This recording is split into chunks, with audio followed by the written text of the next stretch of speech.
Welcome to the Design Dash podcast, your guide to designing a life you love. Join us as we explore the keys to living the life you want without compromise.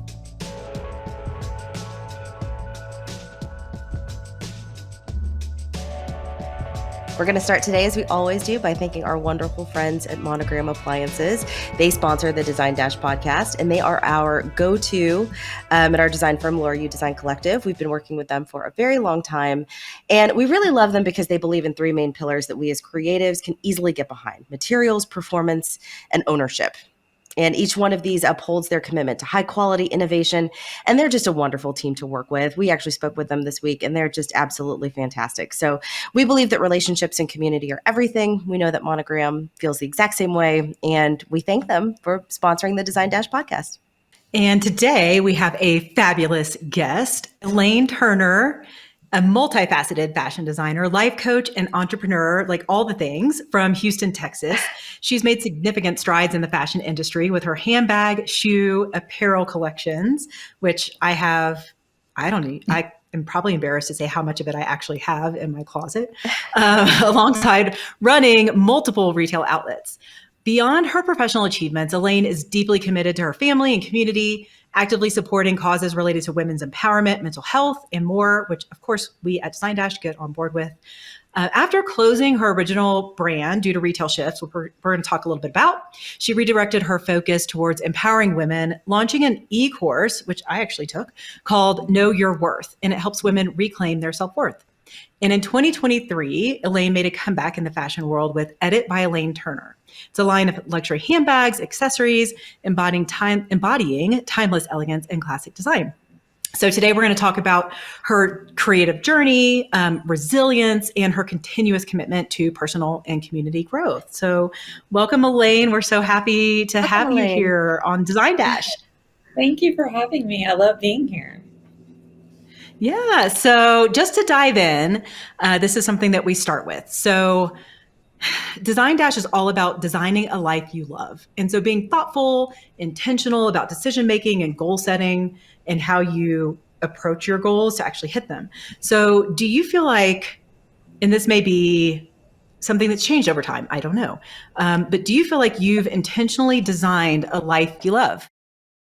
I do. I mean, I feel like how would I put this? I feel like I do everything I can to be mindful and intentional about the life that I've created. I will say that as I've aged, I think I've become a lot more intentional in my choices, and also just the wisdom that you gain over the years of experience. But yes, I mean, if I look at my life today, I feel pretty confident in saying that there has been an intentional energy towards what is real right now, in real time in my life. Yes. And so, but like, there's been twists and turns along the way, like some unexpected things, right? So talk to me about that, because I think that when we say we're super intentional and like, I'm a goal setter, I look years ahead and I'm like, I'm going to do this and then I'm going to do everything I can to get there. But that doesn't mean it's a straight road. So talk a little bit about where you started, your journey, and any like pivots you've had to make along the way. I'd love to hear that. Yeah. Oh yeah. Well, I'm a huge believer in the road is not a straight line towards success. I mean, I just think that when people even communicate that it is, I think that's a little bit of a false narrative for most people out there who are learning along the way and adapting to what life brings us. So I do a lot of talking to women about that idea that it's okay when there's times in your life where you feel like you can't be it, do it, and have it all, and maybe not at the same time, and to give ourselves immense grace and self-compassion when you do reach points in your life like that. Because, we're a whole being. We're a holistic human beings, embodied in this, flesh vessel, and things come at us that are unexpected in our lives. Like, we don't know, we can put all the goals we want out there, but we don't know the unexpected twists and turns. So an example is I'm kind of in this sandwich generation where I'm still raising my children, but I'm caretaking elderly parents who are both at end of life care. Before, and I'm still navigating Edit by Elaine Turner and doing the self personal growth and then the women empowerment work as well. And then before, when I had Elaine Turner and I had, at one point 12 stores around Texas and, 150 employees, I was also raising a special needs child who's autistic. And, she has since transitioned to a therapeutic boarding school. But there was a big moment for me when I had to realize, there's only so much of myself that I can give.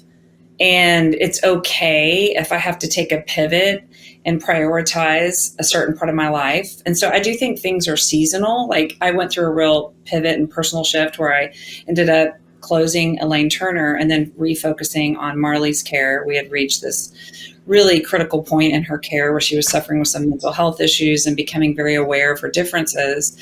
And I realized I couldn't show up in all those areas of my life in the way that I wanted to. And the same with my parents. Were both diagnosed 5 years ago with terminal illnesses at the same time that my daughter was entering this point in her life. And so that was one of the big kind of aha surrender moments for me when I knew that I was still enough, even though I couldn't show up in all of those areas fully. And that's really what led me to this female empowerment work about self-worth, that regardless of anything you have yet to achieve, be, or do, we are essentially enough. So regardless of our circumstances, regardless of anything that comes our way that's a challenge or, in my case, sort of a tragedy, dealing with these losses, that I had to really go into that self-excavation work of knowing that I was enough. And that happens over time. That doesn't happen overnight, but doing that inside work and really recognizing that so much of my life was out of my control. And I think so many of us feel like, oh, we're in control. We can handle this. We can do it all. But what we end up doing is running ourselves into this spiral where we start to suffer with mental health issues, with burnout, with overwhelm. And so I had to really go deep inside and do that work and understand that it really had to do a lot with self-acceptance and with accepting my circumstances for what they were and knowing it was a season too, and giving myself grace. So, I could go on and on, but, I don't want to get too heavy on the Design Dash podcast. Oh, yeah, right. Not too heavy. Melissa, do you have anything for Elaine? So for us at Design Dash, obviously, we're all about women empowerment too. And so I'm just wondering why women for you? Because I know that's also really important to you. I also know, we'll do a little plug here. Your new handbag collection is inspired by 3 absolutely amazing women. I think when I saw the Getaway for the first time, I thought Ally McGraw was probably the most beautiful woman on the planet. So we're also inspired by women, and it sounds like you are also, but what is it? We could just praise ourselves for a second here. Like what is it about women that's so intriguing, that's so empowering for you? Yeah, I think that is a very profound question. I think women are at the core of my why, of why I get up in the morning. And I think, my answer is deep. It's ultimately because I think as women, we're faced with very sort of shared narratives and shared experiences that are profoundly challenging. And I think that for whatever reason, I'm tuned into that narrative. And I think that I think there's something about my purpose of wanting to come in and heal that wound, of knowing that we carry these complex responsibilities, that women are held to unrealistic expectations of who, of what we can be and do. And a lot of them are also very contradictory. And I don't know if y'all saw Barbie, but there was that incredible sort of soliloquy by America Ferrera where she goes in and talks about, as women, kind of what it feels like. So, we're supposed to be thin, but not too thin. We're supposed to make money, but we really can't be a bitchy boss. Or we're supposed to be a leader, but we can't be crass. Or we can't, we need to make money, but we can't talk about money, And I thought that was a really beautiful, well-written monologue. And it hit me to my core because I thought, oh, that's exactly why I do the work that I do, is to kind of speak truth to that and to debunk that in all ways that, I think as women, we have to be vulnerable and transparent with each other about this experience. And unfortunately, it isn't it's similar to the male experience. There is no male boss or those tropes and those, all these platitudes about, men have very clear boundaries usually around what they're willing to do or not do. And women really suffer with perfectionism, people pleasing, social comparison, kind of over yesing. And I think that women sometimes need to come together and have the courage to say, this is a shared experience and it's not easy, especially in this modern era with all of these immense possibilities comes immense pressure. And there also, I think it can lead to uncertainty and some sort of deep identity crisis as well. When you think, okay, I can do all these things and be all these things. And, I'm supposed to be too, like, look, all of these people have set this up for me. But then sometimes we feel like we're crashing and burning and realizing, wait, I can only do so much and hold so many roles in my life. And so I do think a lot for women is grace, self-compassion, self-acceptance, prioritization. I preach about all these things. And I just finished with a retreat this past weekend, talking to women about this. And so when you ask me that question, it's really why I get up. Yeah. Tell us about this retreat. Yeah, I know. I want to hear more about this because I need a retreat. Well, I do a lot of speaking, public speaking for women. And I've kind of gotten into this whole women empowerment retreat group that we do 1-day retreats. Sometimes we do three-day retreats where we really dig into midlife empowerment and how midlife isn't an end, but it's really a beginning.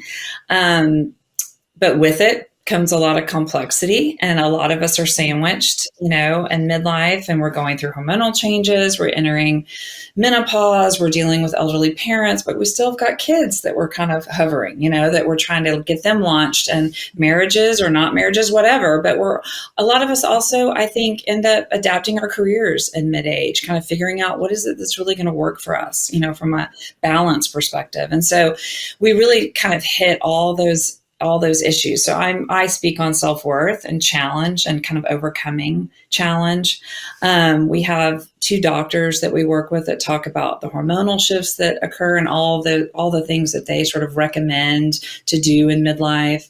And then we have someone speaking about sort of how you can get your power back, be bold and courageous in midlife, and sort of how we go through sort of identity shifts. And we've got it all. We've got a manifest person that talks about energy and manifesting the life that you desire. And so, it's a real passion project of mine. I totally will get you guys involved because I think that it's something that is so vital for this age. And I feel so passionate about it. And every time I do it, I walk away I don't even know what the right word is. I feel so filled up and inspired with the amount of courage and vulnerability in the room.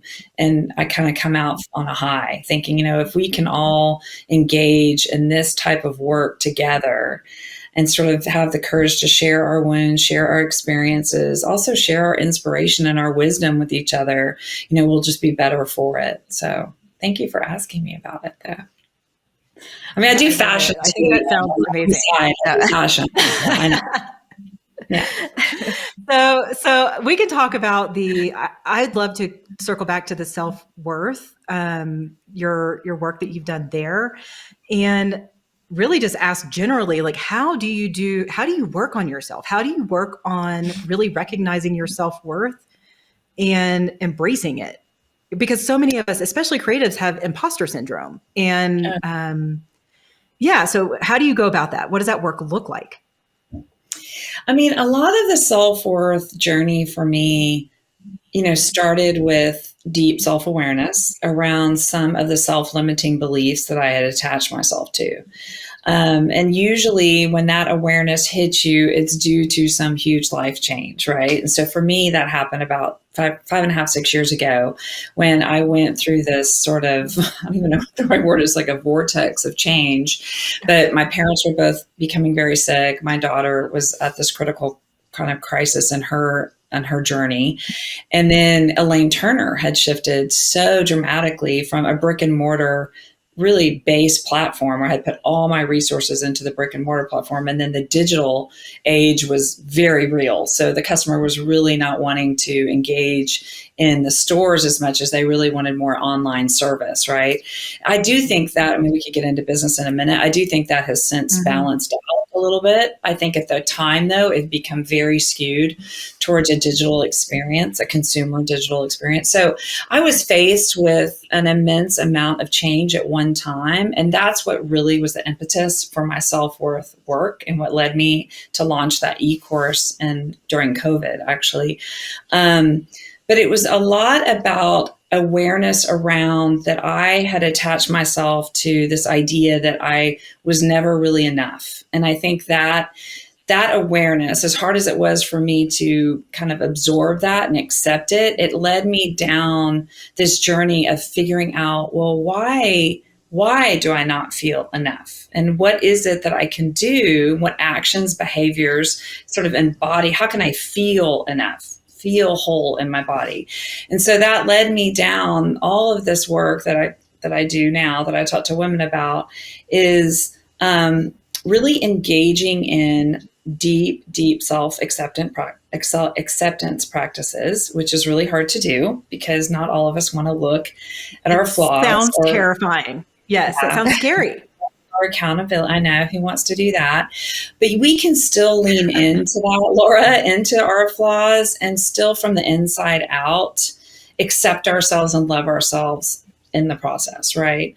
And it also grounds us. I think it kind of leads us to self-compassion too. Once we accept fully who we are, even those self-limiting beliefs that I kind of believe, and I challenge women to do this work, and it's kind of heavy work, but I believe that for most of us, there's pretty much usually a self-limiting false narrative that a lot of us have attached ourselves to. And they all could be different. You know, mine is this: I'm not enough story. And, you know, we could go on for hours about why I feel that. I think I was the third child. I was always trying to catch up. And I was always, you know, I'm built that way that, I mean, I was very much attached to external affirmation and, you know, I was kind of performative and all of those things. And I've had to kind of unravel that. But, you know, everybody's is unique and individual to their journey. You know, my best friend's is that she's always kind of felt like she's been a burden. You know, she's had 2 ill parents. And so she felt like just her existence felt her, you know, so I think all of us have this shared experience. I mean, most human beings. But once you become aware of it, and then you do that inside out work, I think that so much begins to shift, because you begin to see yourself when you start to source yourself from a place of abundance rather than scarcity, right? That when you source yourself with all your flaws and all your circumstances and everything going on in your life, when you know that you're essentially whole and good enough, then you're free to fall, free to fail, free to stumble, knowing that you will rise again from that place of wholeness. And so there's just I mean, I could talk a long time about it, but I think it's really about a huge reframe and really allowing yourself to see yourself from a whole new lens of enoughness. I mean, that's not a word, but once you do that, so much is at your beck and call. You know, all of these, I like to call them these divine attributes that we're all given, you know, of self-compassion, of empathy towards others, of immense unconditional love and patience, of resiliency, fortitude. You know, I think once you source from a place of abundance, all of those things are readily available to you. And so, you know, it takes a lot of time, a lot of self-awareness, a lot of self-compassion practices. And it's not just an intellectual journey to do this type of self-worth work. Like right now, we're talking more kind of in the head, right?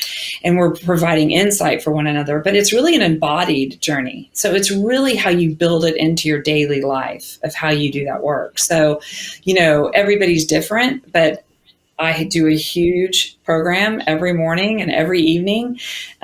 Spirituality practices are huge for me. Restorative yoga is huge for me. I'm a big believer in kind of softer landing. So I do a lot of softer, more grace-filled work because I've been through a lot. But, you know, for other people, it's more traditional exercise or running or whatever it is. It doesn't matter.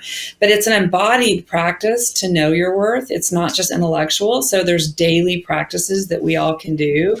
journaling, talk therapy.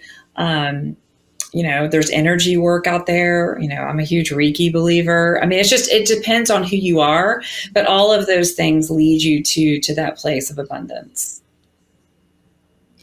And so you said a second ago, like, I'm also in fashion. So you are also an entrepreneur, and like the business world almost is, and this is just a random statement, could be considered at odds with more of this like self-worth work, and empathy and spiritual work. So I want to hear all about the new edit, but I'd like to know how you're balancing the business aspects, being an entrepreneur with these other skills and the other work.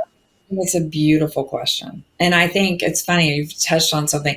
It's kind of my second act goal is how do I achieve that? How do I find that sacred space of being the fullness of Elaine, right? So Elaine is this holistic person, just like Laura, you are, right? And I am a business person. I'm a creative. I'm a heart-based person. I'm a people person. I'm very analytical. I consider myself somebody who wants to connect with people on an emotional level. And so I've kind of entered this second act with, okay, if I could have sort of this one intention in my life, it's to find and be and walk through my life in real time, being all of those things, being the entrepreneur. I got to make money. I got to have profits. I got to be a leader. I got to hold people accountable. I got to hold myself accountable. I've got to have profits and margins and all of those things. But how do I do that while also holding this part of me that is softer, grace-filled, wanting to connect and empower with women, have deep empathy and grace towards others, and also give that in return to myself. And it is a walking journey day to day that changes. And it's something that's so on my heart. I mean, the fact that you just asked me that, if like my husband was here, like, oh God, that's what she talks about. How can I be all of these things fully in my most authentic self? Because I don't need to choose to be, I'm just this hard-nosed business owner. I'm not. I'm all of it. I am a business owner. That doesn't mean I only have to walk through the outside world. That I am all of these things. I'm a special needs mother. I'm a wife. I'm devoted to my parents who are in a totally different phase than I'm in, obviously. I'm a sister. I have these close friends I've had for a lifetime. So I walk through life, and that's the question I ask myself is, how do I show up today in the fullness of who I truly am, and honor that? Because I don't need to pretend that I'm somebody I'm not. Like an example, I'll just share this on the Design Dash. I had a little vulnerable conversation with someone at work today that I thought about. I brushed my teeth, thought, well, should I do that? It's kind of, I'm not sure I would have 10 years ago. And I thought, it was a conversation that we had. There were some things that were said that didn't quite sit right with my value system about how I want to engage culturally in my business. I picked up the phone. I had my cup of coffee. I picked up the phone. I very kindly told her how I felt about it, and absolutely said, I hold compassion for you that this might be uncomfortable. But I want to explain to you kind of where I am and what kind of organization I want to build. And I'd love to hear from you as well, because I honor what you feel, and you have room to speak in this conversation 100%. Anyway, we had a beautiful conversation. It lasted probably 10 minutes, but I hung up the phone and I thought, yay me. I said what I could say. I was the leader I needed to be, but there was a lot of vulnerability in that conversation, and it wouldn't have happened most likely maybe 10 years ago. And so I felt like this immediate sense of I'm growing in this new authentic. My biggest dream for myself is to be fully authentically myself in all facets of myself. So that's I love it. To celebrate yourself too. Like, it's totally okay to celebrate yourself. Be one lane. We don't have to just be one lane. We can be all lanes.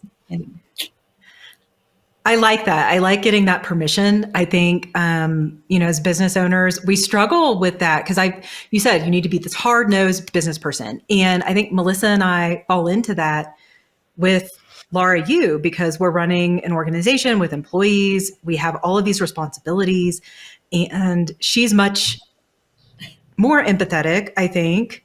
And it sounds like I need to do some work on that as well. Melissa's very empathetic. And so I often have to defer to her and say, am I being too harsh? And the answer is usually yes. And so just hearing that this softness has made you a better leader, I think is really encouraging. I think just beautiful. Thank you for sharing that. Awareness right there, and said, maybe some of that armor that I'm holding, which is beautiful too, because it's protecting yourself. But that awareness that you just leaned into is 85% of the work. And I'm a kind of a believer you can show up and you can be both. You can be, hard-nosed and clear. Clarity is a gift, but you can also do it with a foundation of compassion and sort of an interpersonal grace, right? So I believe that there's both that can show up. This paradox, right? Both can be true at the same time. It's really hard to do, but I'm completely committed to doing it in this second act. I'm not gonna not have the conversation. Like sometimes I used to choose sort of I think women are shared and not wanting to be confrontational. I would sort of sometimes choose not to be, and I regret that. So I'm going to go ahead and do that and do it in the most compassionate way I can, while still holding true to myself and knowing that I've started this business and it's my responsibility. I'm paying payroll. I created it. I have every right to do what I feel like I need to do with it, but I can still do that in a way that's inclusive and kind. And so where is it headed? Where is Edit going? And a question I actually had earlier from someone else is, where did Edit come from? The name Edit. So start there and then tell us where are we going? Where's Edit headed? Well, Edit was born from this idea of, I would say about a year and a half ago, it started coming on my heart that I was ready to do something. I was ready to get back in the game, but I wanted to do it in a different way. I wanted to do it, I'll be honest, a more sustainable way, a way that could work for me and where I am right now and all the immense responsibilities that I carry. And so I decided to hit it from, I wanted to ultimately be, when I use the word edit, I wanted to be like a curator for this customer and bring her sort of the most essential things that she would need. And it's deep, and it's also sort of a personal growth thing, and also allow herself to let go of what was unneeded. So it's really about quality over quantity, and it's about curation, and it's allowing me to edit that for her. So we focus on European, hard to find lines that we bring into the US. Like many of the lines that I'm carrying aren't even distributed yet here. And so it's mainly an apparel store that I've curated. So I buy it, and then I design my own handbag collection that I make in New York, a small limited edition exclusive collection of handbags. And we have jewelry collections as well. So it's an edited, curated, upscale, contemporary boutique that I felt like this customer in the Tanglewood area of Houston needed. But it's a great question, Edit, because Edit was from a deeper place of allowing me to say, this is what's essential, and then this is what you can let go of, right? And I think a lot of us want to do that in our lives, is how do we simplify our lives? Look at even our wardrobes. How do we look at our wardrobe and say, what is it I really need? And what is it that is in the way? What can I shed here? Like, is it all about all of this quantity, or can I find those timeless, subtle pieces that take me from season to season? And so Edit's really born from that idea. And it's been a beautiful, I've only been doing it for 3 or 4 months now, but it's been a beautiful journey to try to find these collections and watch the customer engage in the art of discovery with me. It's really been a beautiful journey. I love it. And so you're designing the handbags, which you've done in the past. Do you see more of that? And then personally, this is being selfish, but talk to me about shoes, because my favorite shoes of all time are yours. And I still, I have them, I kept them, and I hold them really dear. So talk to me about that, please. Yeah, well, I get that question a lot. Please tell me you're doing shoes. Well, I wanted to start out in a way that felt that I felt manageable, right? And the handbags, for me, it was where I started. So it was kind of emotional. It's a little more emotional for me. I mean, because we had a huge shoe business and I loved the shoes, but that was a second act, within the business for me. Shoes are also just really tactically, they're much more complex. So you're buying size runs from your capital investment is probably triple what it would be for a handbag. That plays a role, because I was, there was only capital. I had my apparel budget and I have my handbags. And so I think the way I see shoes is as I grow and I, become more devoted and understand this customer and she also with me, I can see kind of where it takes me. And, there is a possibility that I could start doing some capsule collections of shoes. Probably overseas though. I mean, you're not going to be able to do that domestically. So it would probably be like a Brazil or Italy where I would start to engage in that. But that would be the second phase of edit, like letting me get through the first. No pressure. Like I'm just being totally selfish. I'm not enough. I mean, right. Exactly. I'm going to hold you to this. No, I'm just like, they're so comfortable and they look so good. And I just will keep them forever. I will just keep them forever. And the handbags too. So, yeah. And I know we're getting close to time. Like we could talk about fashion and we could talk about the work on yourself like all day. But Melissa, do you have any like closing thoughts or questions? Well, I mean, one last question, and I know that this is just veering off of everywhere, but you and I actually share a love of Santa Fe. And I could see that in kind of the jewelry that you're selecting and of course in the colors of your stores. It's just like, for people who are probably going to Santa Fe soon, like myself, what are your favorite spots there? Totally random question, just out of nowhere. That's a great question. I want to know too.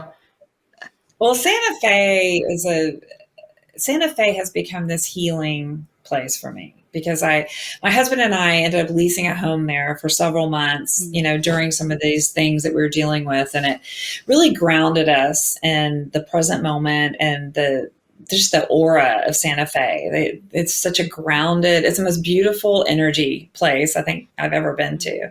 And so really I'll be honest, like even Edit was sort of born in that experience of being in Santa Fe.